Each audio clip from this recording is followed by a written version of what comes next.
nopCommerce, .NET Developer Overview from 0 to 60. That was the original title of this talk.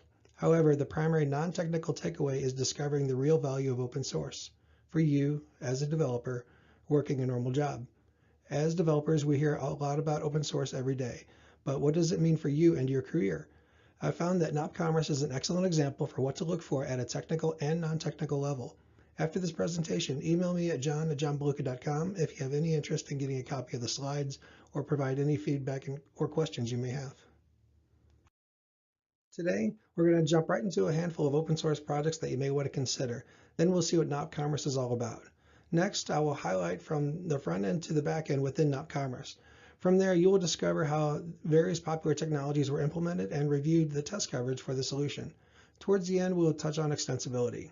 At the end, I will share more resources and how nopCommerce has had an impact on my career. As we walk through the code, we will be walking through the various .NET projects that are in the nopCommerce solution. Therefore, it is assumed that you know or at least can follow C# code. So first, we will explore the front-end web projects such as nopWeb, which is the storefront of the e-commerce solution, which references a common front-end library of code called nop.web.framework. That common library is also referenced by the admin application called nopAdmin. nopCore contains a lot of the non-UI specific common code, which leads to nopServices. nopServices is not a standalone web service. Out of the box, nopCommerce is really just one install. nopData contains a lot of the data access code to SQL Server. The nopTest projects contain the various unit tests. And finally, we will touch on a couple of the many nop plugin projects that come with the nopCommerce solution. nopCommerce has a very common .NET web architecture, like to where the Razor View Engine and jQuery are used on the front end, and Entity Framework and SQL Server are used on the back end. Plus, there are a handful of other libraries like AutoFac and AutoMapper to bring this together. As a .NET developer, you really don't have an excuse not to be able to work with .NET from home. The Visual Studio Developer Essentials provides a great way to get started. For free, you get the Visual Studio Community Edition, which is very close to the Visual Studio Pro Edition. I have not discovered any limitations between the two versions. However, you would not be able to use the Visual Studio Community Edition within a multi-million-dollar organization. You get Azure credits of $25 per month. You get private repositories within Visual Studio Team System Services for up to 5 users. You get SQL Server Developer Edition. And with just all of that, you have enough to get started to download and explore nopCommerce or just about any other .NET open source project. Plus, you get a 3-month subscription to Pluralsight. The reason I find the Pluralsight subscription so valuable is because I watch a lot of it. I suffer from imposter syndrome like most developers, and this has been my way to keep up. I try to watch a course a week. The real reason I bring this up is that I will reference various courses that I found valuable as we walk through the nopCommerce code. Okay, so let's jump into the various open source projects. For many of us developers, when we think of open source, we think of GitHub, which is still a great place to start. But what should we look for? I first started to look at some popular blogging platforms like .NET Nuke, Umbraco, and Orchard. The humanitarian toolbox is also worth checking out. Then I started to get intrigued by the various e-commerce solutions such as nopCommerce, RotoCommerce, and SmartStore.net. I have a couple problems with GitHub that I'm going to share. The mentioning of GitHub is usually passive. As an everyday developer like me, you really should be exploring what is out there. Also, it is usually implied that GitHub is mostly code libraries like jQuery or AutoMapper and frameworks like .NET. However, many end-to-end solutions should be studied and explored by you, the everyday developer trying to work through the various challenges of the day job. GitHub is there for you to develop your career by studying real-world examples. .NET Nuke is one of the first .NET-based open source solutions that is still going strong today. Umbraco is a content management solution that has an appealing .NET-based architecture and a strong developer community. They have a marketplace for developers to sell and deliver extensions as well. Orchard is another content management solution that has an appealing .NET-based architecture and a strong developer community. If you're looking to open source for more of a purpose that you may want to contribute to, then the humanitarian toolbox might be worth exploring. Richard Campbell of .NET Rocks tirelessly promotes this worthwhile project. When I first started to explore .NET-based e-commerce solutions, I discovered nopCommerce first. Even though I really liked what I saw, I was not sold just yet. nopCommerce has implemented a really good .NET architecture using Azure, Bootstrap, and AngularJS. It is worth exploring further. SmartStore.net initially grabbed me as well, so I started to explore the source code and I thought, wow, this source code looks really familiar. So I opened up the nopCommerce source code, did some searching, and then I discovered that SmartStore.net basically copied nopCommerce and tried to distribute nopCommerce under a different name, which led to a legal mess. So no matter who was right or wrong, I immediately stopped looking at SmartStore.net and I decided to focus on nopCommerce. So yes, there are a lot of choices out there when it comes to open source solutions to study. Eventually, as a developer, you should stop and give yourself time to focus on how things work with any open source solution. For nopCommerce, you can explore the storefront and or the administration front end online before needing to download and run the source code. Like all code bases on GitHub, you can explore the code before downloading anything. You can also explore the current issues and gauge the activity by looking at the pull request. You can download the code with your favorite Git or SVN client, I like SourceTree or Tortoise, and receive regular updates. Or you can simply download a zip file with everything. It is good to note that the source code for nopCommerce used to be hosted on Microsoft's Codeplex.com. nopCommerce moved to GitHub about a year or two ago, and pretty much all the active Codeplex.com projects have moved to GitHub. BuiltWith.com is an excellent website to gauge the usage of a technology or any open source solution like nopCommerce. You can see the popularity by region, and you can also see how nopCommerce compares to other solutions. Personally, I initially discovered nopCommerce from their web platform installer that can be launched from Visual Studio. So even though GitHub is probably the most popular source to discover various solutions, it's not the only source. Even though I'm coming from the perspective of working with nopCommerce as a reference architecture, there are many opportunities within nopCommerce. There is a marketplace where you can sell plugins or themes, which is probably the most obvious opportunity. You can get certified in nopCommerce and specialize as a developer. You might want to apply the solution and have a side business of selling some products. Dropshipping is where you have a storefront, but have the wholesaler store and ship the products. Or the opportunity is just for you to have an architecture reference that is not from your day job, nor something that you created on your own. When you're in a job interview, it's not cool to talk about too many specifics of proprietary code bases that you worked on. Also, it is good to share that you look outside your current job or something that you created in order to grow as a developer. So let's pick up the pace here a little bit and answer the question, what is nopCommerce? Nearly all of the features are extensible through the plugin or theme. In general, the feature list and roadmap are worth checking out. The shopping experience for the user is what you would expect. The home page, shopping page, and checkout page can all be customized with a plugin or theme. Also, it is mobile ready. Therefore, users have a decent shopping experience on a mobile device. The administration experience received a nice update within the last release.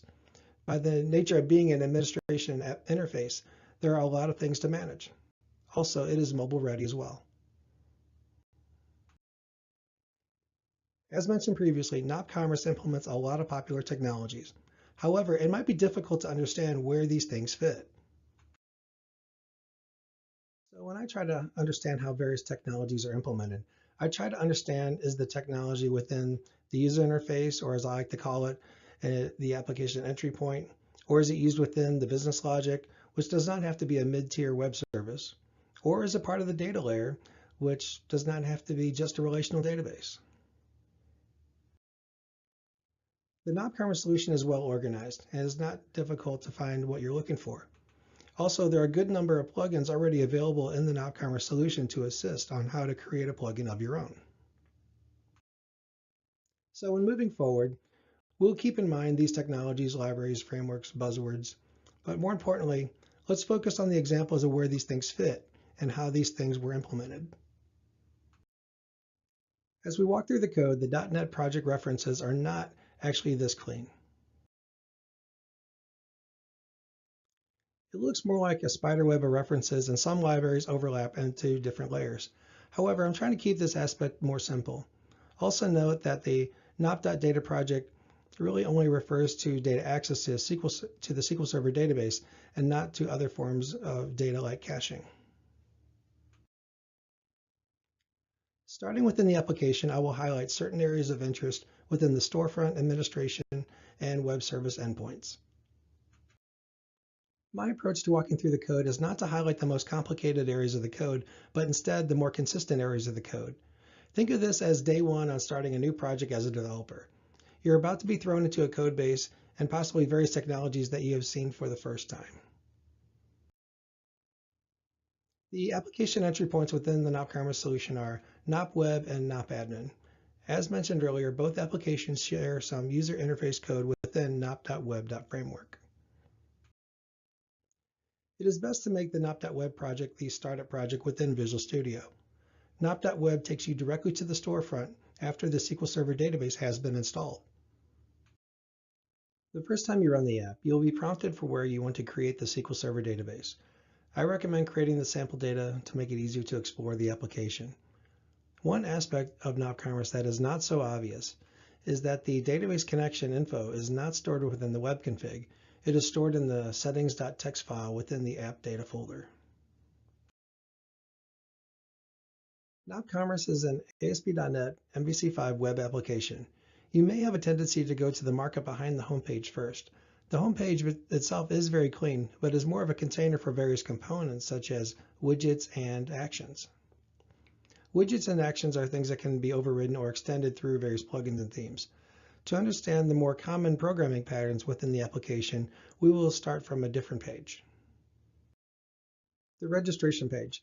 The registration page within the storefront may be kind of boring, but I found it to be a good place to start. As we look at this example, it is not so much about learning about ASP.NET MVC. It is more about understanding where does nopCommerce hook into the various MVC aspects. When I look at the MVC Model View Controller application, I tend to look at the controller code first. Then I look at the model if one exists, and then I look at the view. For the registration page, the register action result method in the customer controller returns a view. This view demonstrates a standard coding pattern in which the view is bound to a model that is passed to it. The register model is created in the controller and is populated with either metadata and/or actual data from the factory class. The factory class is kind of like a service. So if we focus on something as simple as just the last name, you will discover how nopCommerce implemented localization such as English and Spanish and validation. By using the nop resource display name attribute, a resource key can be assigned to the model property that is bound to the view. When we look at how the last name is implemented on the Razor View page, we see a handful of HTML extensions that encompass the input and validation of the last name, some of which are provided by nopCommerce such as label for and required hint. Required hint provides us the little red asterisk when the value is empty. The validation message for extension method is built into ASP.NET MVC, but validation is handled by a rules library instead of by looking at the property attributes on the model. We'll touch more on this aspect later. Whereas the label for extension method uses the nop resource display name attribute value to determine what localized value to show. The nop.web.framework project contains this and other HTML extensions on the other common code to be utilized within the storefront and the admin applications. So we're not trying to study every line of code. We're just trying to get a general sense of the programming patterns within nopCommerce. The Fluent Validation library provided by Jeremy Skinner allows you to implement rule-based validation with link expressions that would be associated to your model. Example. Once we include the Fluent Validation.attributes namespace, we can then use the Validator attribute for the model to associate the register model to the register validator class.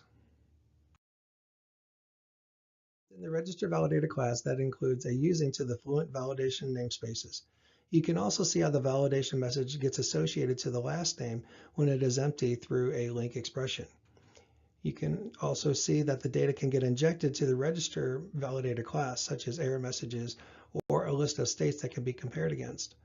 The Fluent Validation library and programming pattern is a nice alternative to using property attributes on a model. The administration application is worth checking out. It has a lot of good examples of managing various types of data. And the UI has a very consistent approach. The user selects what they want within the navigation. At the top, the user has a handful of ways to search. At the bottom, you see the results. A very nice and common approach for an admin of an application. Also, it is good to see how nopCommerce uses Kendo UI for grids within the administration application. In wrapping up this section of application entry points, there is a free plugin that implements some methods through Web API from nopTemplates. Even though it is not an application with a user interface, it is still an entry point that has an interface that another system would depend on. There are many ASP.NET MVC fundamental courses available, in which I'm not sure which is the best to recommend. I have found that the MVC Request Lifecycle course by Alex Wolf is very applicable. Alex Wolf also created the Improving Your MVC Applications with 10 Extension Points course, which contained many actionable items. At this point, you may have discovered that I am not trying to teach ASP.NET MVC, and I'm not trying to show the most awesome features of nopCommerce. I am primarily showing consistent patterns and common code implemented by nopCommerce that you can compare to your projects that you have worked on in the past. I don't think there is necessarily a truly right or wrong way when you have a consistent coding pattern. However, when things are not consistent, that is when unpredictable problems occur, and that you might need to take a step back and try to make things consistent. In this section, we'll look at how the business logic is implemented within nopCommerce. The business logic is primarily implemented within nop services and nop core. So let's recap a little bit. When the user makes a request to the web application, the controller decides what to do. The controller will typically create a model with the data. The controller will then create and return the view. While creating the view, the controller will pass the model to the view to enable some data entry logic. Actually, before the controller could populate the model, we had to consider how the data was going to be retrieved and managed. So that is where nop services comes into play. The controller had to create one or more services that would retrieve the data and apply any business rules around that data. The service does not know about the model. So the service populates one or more domain entities. The domain entities are used to fill in the model. For a service to retrieve and manage all the data it needs, it can get very complex. That is why nopCommerce has implemented dependency injection as well as an IOC container. The concepts behind dependency injection and an IOC container can get confusing. Dependency injection is a programming pattern in which you pass data to a class that manages business logic. In nopCommerce, data is passed to services within the class constructor. Therefore, for example, you will not see any new database connections getting created within a service. An IOC or inversion control container is really like a framework that manages the creation of how the application as a whole is going to manage access to the data. For this, nopCommerce has implemented AutoFact. So let's just try to keep this simple and learn by example. Let's look at the customer controller and not a service just yet, and see how it gets its data through the constructor. First, you'll notice interfaces to things that have names that end with service, factory, helper, and so on. Controllers get their hooks into data just like services. It is by what is passed into its constructor. Within the customer controller, the customer model factory is used to populate the register model example. Now absorb all the dependencies that get passed into this one controller. And then you should be asking yourself, why? Why are we making these things so hard? This probably is obvious for most developers. It is for the purpose of writing unit tests for where you have total control of the data. More commonly, within a unit test, you would mock or create fake data that would be passed into the controller or a service. Therefore, the primary reason for using dependency injection is to provide a common pattern for what data is used. Back to the customer controller. For one controller, 35 dependencies are a lot. But what about the dependencies of the dependencies? What if we just focus on one of these dependencies like the first one, the address model factory? Dependencies of the address model factory may seem like they would be simple. However, if you were to try to have a default constructor with no parameters and try to manually instantiate the dependencies, you would see that there are hundreds of child dependencies just for the address model factory alone. This is why a framework, an IOC container, is needed to manage this craziness. Each dependency I put on a separate line, so this is code that is actually not part of nopCommerce, but I purposely put each dependency on a separate line to gauge the quantity of dependencies just for the address model factory alone. AutoFact is the IOC framework that is implemented within nopCommerce. AutoFact allows you to register dependencies and create instances on demand in various ways. nopCommerce has implemented a dependency register class in which the register method is called on startup. Each application and plugin can describe its own dependencies and have its own register method to populate AutoFact's IOC container. For example, address model factory can be instantiated with one line of code and is also controlled to where it is one instance for the application. Dependencies to AutoFact's container builder is very powerful. Dependencies can be registered based on criteria. Dependencies can be registered based on type. Dependencies can be registered for all controllers in memory. And more commonly, dependencies to your data access layer can be better managed. I highly recommend exploring the power and level of control that an IOC container framework like AutoFact can provide. AutoMapper is a popular object mapping library created by Jimmy Bogart. Within nopCommerce, it is used to quickly populate entities into models. nopCommerce utilizes extension methods to populate one object into another. For example, the manufacturer entity uses the extension method toModel to return a populated manufacturer model. When you follow the code, you will see that AutoMapper is doing the tedious work of copying the data from one property to another within one line of code. For example, within the manufacturer controller, once the manufacturer service returns a manufacturer entity, the toModel method is readily available on the entity and can populate the manufacturer model. So let's summarize. The services found in nop services work with injected data or use methods on interfaces to get data. The service will populate domain entities within nop core. Then the domain entities are used to fill the model. So as mentioned, you will see logic in services like how the customer is really deleted. The customer is actually updated with a -deleted as appended to the username and email. The customer entity is what is passed to the service, not the model. And when you look at the customer entity, it just has simple properties and collections of related entities. Practical IOC with ASP.NET MVC4 by John Sames is a little dated, but is still great to watch to better understand IOC and dependency injection.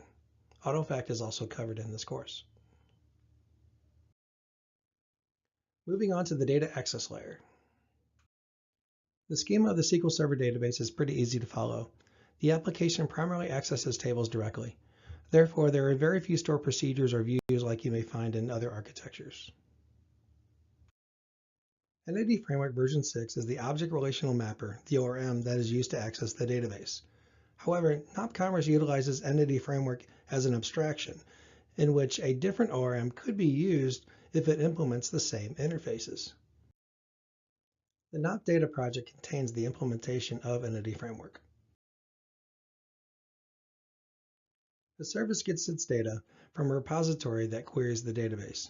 The nopData project implements a generic repository pattern for Entity Framework.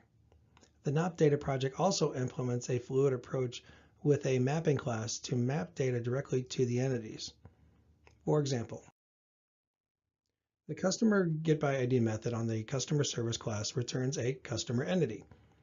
It is actually the customer repository that queries the customer table and returns the customer entity. When you look closer at the customer repository object is an iRepository interface of type customer, and the method getById is just part of the iRepository interface.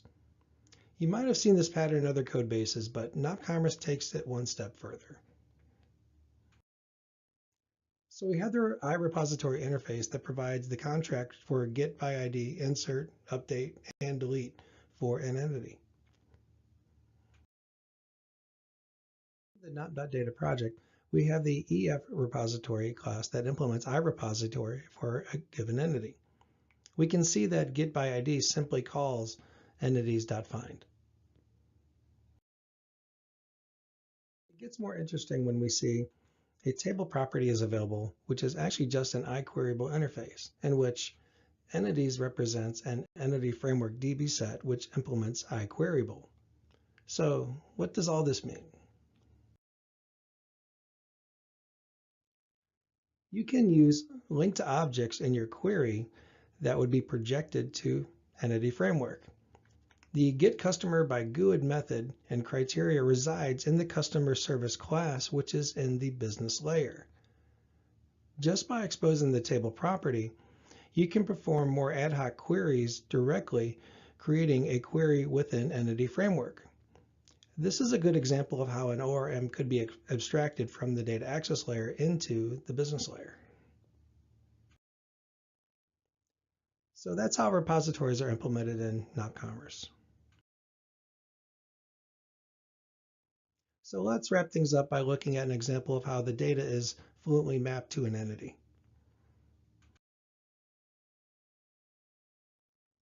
The customer map class takes a fluent link expression approach to map the data to the customer entity. That also includes the metadata, like maximum column widths. This is not a feature of nopCommerce. It is a feature of Entity Framework with an inherited class.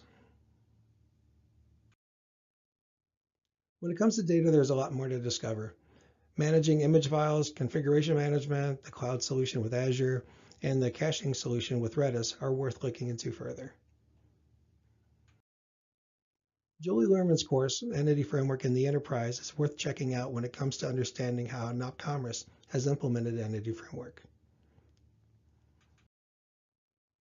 Test coverage. We're not going to dwell on it, but let's take a peek. First, let's get on the same page when it comes to the testing layers. Functional testing is best thought of as user interface testing. Selenium is a popular framework for testing web applications. Integration testing is where you're using real data or data services. And unit testing is when data is injected and you're focused on testing logic. The majority of the tests in nopCommerce are a unit test. A NUnit test fixture implementation, like shown in the Customer Registration Service test class, is similar to other projects you may have seen in the past. A good handful of services and repositories are declared as modular variables, and the setup method will get called first to mock the data or data access calls needed for the unit test. The test methods are what you would expect as well, except you don't see any asserts. Instead, you see a method off the result like should equal. I like how nopCommerce has encompassed handling asserts in the test extensions class.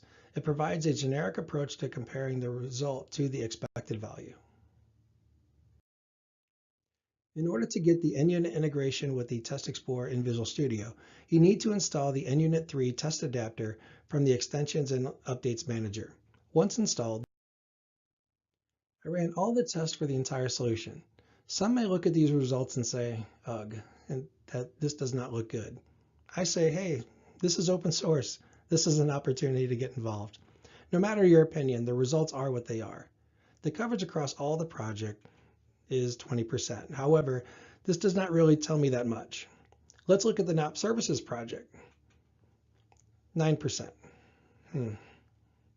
How about the customer service class? 4%. Well, the get customer email method in the customer service class looks pretty good at 96%. So when we talk about code coverage, what does that look like?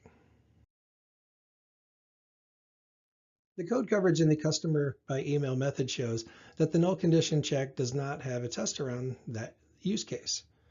Well, that one condition is not covered by the test. That makes me think 96 coverage of this method is a false positive. In general, it's best to understand the test coverage by looking at the actual code that was covered and by looking at the test cases themselves. There are many testing fundamental courses available. I recommend Jason Roberts' course called Automated Testing End-to-End.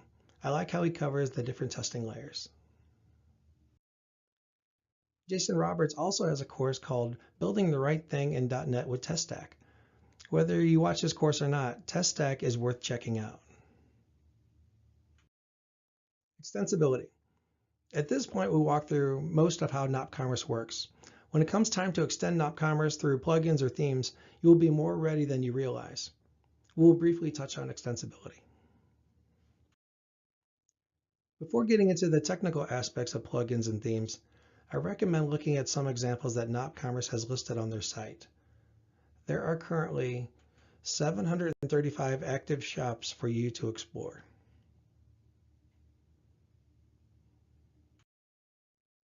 The plugins that come with nopCommerce are a great place to start. The widgets.nevo slider plugin is a good example of something that you can do on the front end. The shipping.fixed or by weight plugin is more complex, that shows how to have a plugin create and utilize its own table.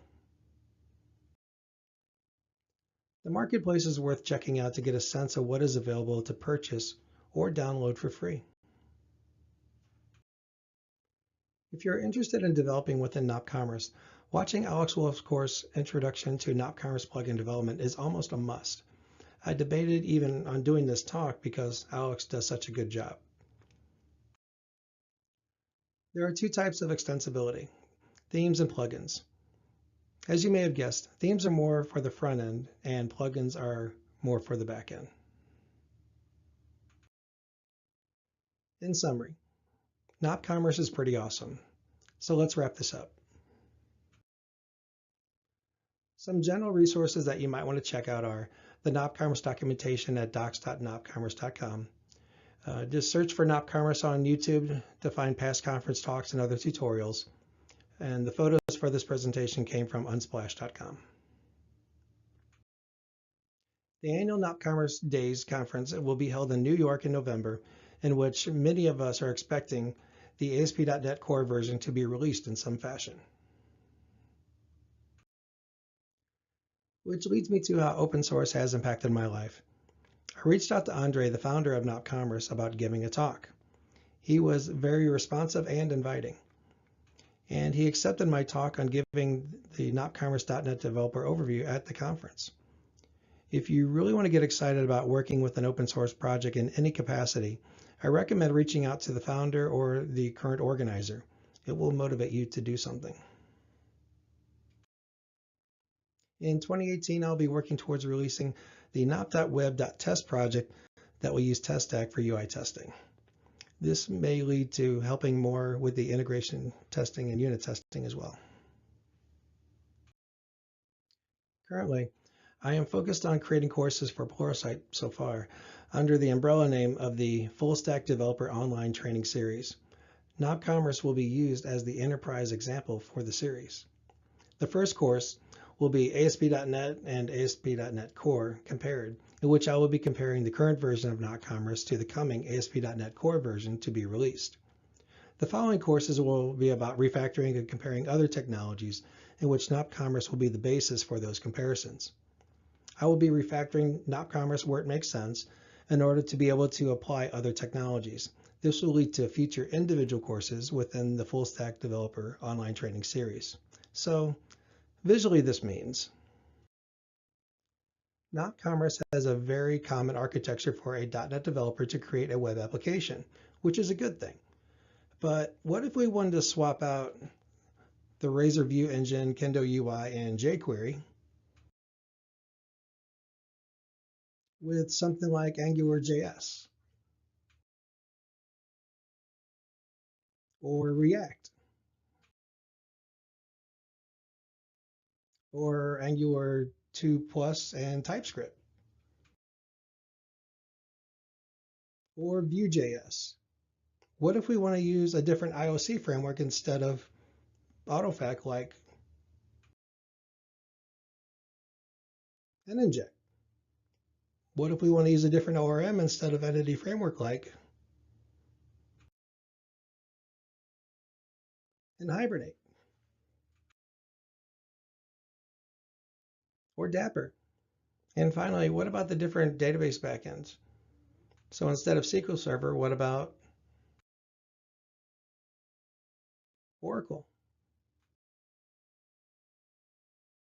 Or maybe Postgres? There seems to be endless technologies to compare. That is why I'm pretty excited to be working towards these courses in which a quality enterprise level application like nopCommerce is the base example. The Hello World examples get you started, but looking at how various technologies are implemented in a large application will help you better understand what it is to be a full stack developer. Also look for the full stack developer workshop to be offered on or off site in 2018. It'll be more like a road mapping session for you or your coworkers, along with some quality guidance. So your next steps are to find an open source project, apply an open source project, and to promote an open source project. So email me at john@johnbeluga.com if you want a PDF of this presentation along with my notes, if you want a link to YouTube or a pre-recorded version of this presentation. If interested in any of the things I'm working on, such as nopCommerce, Pluralsight, the nop.web.test project using TestStack, the Full Stack Developer Online Training Series, or the Full Stack Developer Workshop, or if you simply have any questions or feedback to share, please email me again at john@johnbeluga.com. And thank you for your time.